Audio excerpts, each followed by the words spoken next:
میں حضرت سیدنا امام حسن بصری رضی اللہ تعالیٰ عنہ کی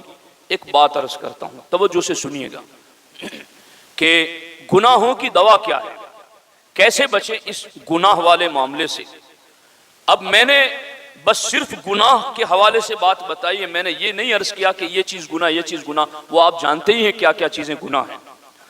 اس کے انجام سے باخبر ہو جاؤ، گناہ کے نقصان سے بس باخبر ہو جاؤ، اپنے آپ بچنا شروع ہو جاؤ۔ غفلت اور لا علمی یہ بڑی بری بلا ہے جو انسان کو انجام سے بے خبر کر دیتی ہیں۔ اب دیکھیے یہاں پر امام حسن بصری فرماتے ہیں کہ ایک نوجوان کے ساتھ میں بصرہ کی گلیوں سے گزرا تو میں نے دیکھا کہ ایک طبیب کے پاس جو کرسی پر بیٹھا ہے، مرد عورت بچے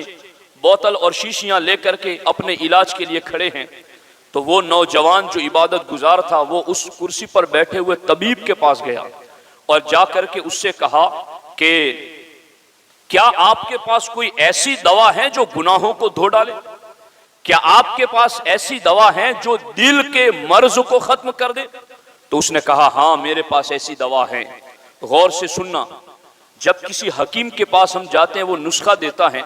تو وہ یہ کہتا ہے کہ فلاں چیز لے لو، فلاں چیز لے لو اور ان کو مکس کرو، پیس لو اور اس کے بعد اس میں شہد ملاؤ، پھر اس کو تم تھوڑا آگ پر رکھو، پھر ٹھنڈا ہو جانے دو، پھر اس کے بعد تم اس میں فلاں پانی ملاؤ، پھر کھاؤ۔ یہ جس طریقے کے نسخے بتائے جاتے ہیں،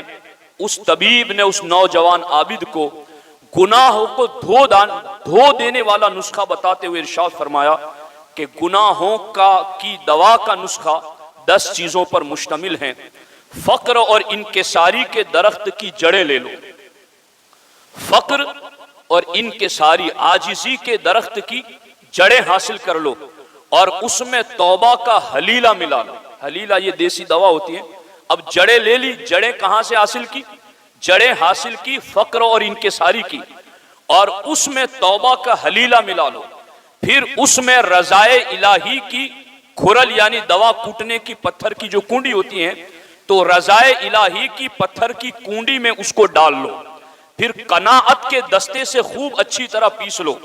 پھر اسے تقوی اور پرہیزگاری کی ہانڈی میں ڈال دو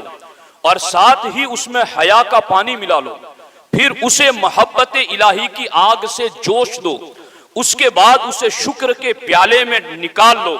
پھر اس امید اور رجا کے پنکھے سے اس پر ہوا دو اور پھر حمد و ثنا کے چمچے سے اسے پی جاؤ۔ اگر تم نے یہ سب کچھ کر لیا تو یہ نسخہ تمہیں دنیا اور آخرت کی ہر بیماری اور مصیبت سے چھٹکارا دلا دے گا۔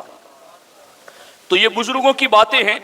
جو لفظوں میں بہت کم ہیں مگر پوری زندگی کو بدل دینے والی ہیں، تو اس پر توجہ دیں اور اپنے ایمان کی سلامتی کے لیے